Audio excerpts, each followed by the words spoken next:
Welcome to Save the Nation Today. I'm Phil Bell, Director of External Relations here at Freedomworks, and we are proud to have with us Christian Watson, spokesperson for Color Us United, as well as the host of Pensive Politics. Christian, it's a pleasure to have you with us. Thank you for having me. I appreciate it. It's Black History Month. We hear a lot about that. So tell me, what is your political philosophy and what brought you to Pensive Politics? Well, my political philosophy, I'm going to use a term that some folks may not be necessarily aware of, but it's an important term nonetheless. As far as it relates to the relationship between government and governance and the people that the government governs, I'm a minarchist, meaning that I believe that the government does not really have the moral authority to be involved in most of the activities it's involved in right now. We have many federal, departments, and I've been in D.C., I've been walking down the mall and seeing all these federal buildings, the Federal Reserve, I've been seeing Commerce, I've been seeing ICE. We have so many departments which are overextensions of government authority and ultimately intrusions into private life that I think citizens could most certainly handle better. And so I think minarchy says that government only has a few core functions. Number one, it has the function to ensure the enforcement of contracts. Number two, it has the function to ensure that there is a military defense. And that's probably about, and torts as well, which is kind of goes into contracts. Everything else should be left to private individuals. I came to this philosophy, this has been a long road, but the Ron Paul revolution in 2011, when I was a little boy, really inspired something within me. And it encouraged me to read more, encouraged me as I grew older to get into eventually philosophy, because a lot of the discourse that I was seeing on cable TV, I used to watch Bill O'Reilly all the time, all these people, was not getting to the depths of the issues, in my opinion. Right. They were all sticking to the surface, which is why I embraced philosophy and eventually created Pensive Politics, which also lives on my YouTube channel called Christian Watson, to provide a counterbalance to the kind of discourse we're having right now, to provide a counterbalance to the bomb throwers and the sycophants who do not really want to explore these issues on a foundational level. And by doing so, I think I've gained a more profound respect for the American experiment over the years. And now to dive a little bit more deeply into Minarchism, we're living in a time right now where a lot of people are very, very focused on what the government is doing. A lot of them have even welcomed,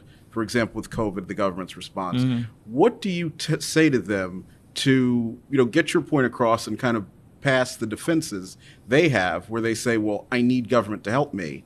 Because your vision sounds very much like what we believe in Freedomworks, which is the freedom part of Freedomworks. Well, with COVID, it's interesting because a lot of people have put their trust in the medical authorities and in government, much to their detriment, in my opinion. Not saying that medical authorities are inherently untrustable, because I don't think that's true. And there has been a sort of conspiratorial push from certain sectors of the political spectrum, which I think is somewhat dangerous. But the medical authorities have run a lot of Americans through the ringer, right? So we had the Fauci situation about the masks. Then we had the guidance about who needs to have the COVID shot, which then changed almost overnight. And of course, this wouldn't be a problem because, look, it's a novel virus. This is a novel virus.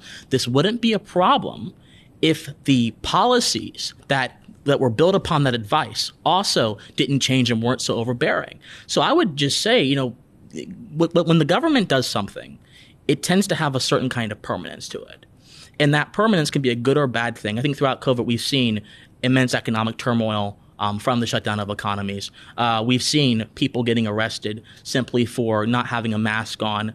We've seen a lot of different things happen, which has caused. We've seen, the sort of disregarding of the lives of cancer patients or nursing home residents to fulfill a political agenda. And in the case of Andrew Cuomo, who was kind of rebuked by a few judges in his state for not designating certain areas with the correct level of COVID severity. Right. I mean, we've seen so many missteps from the government that if people are not mistrusting at this point, you just have to really level with them and ask them, okay, obviously something deeper is going on.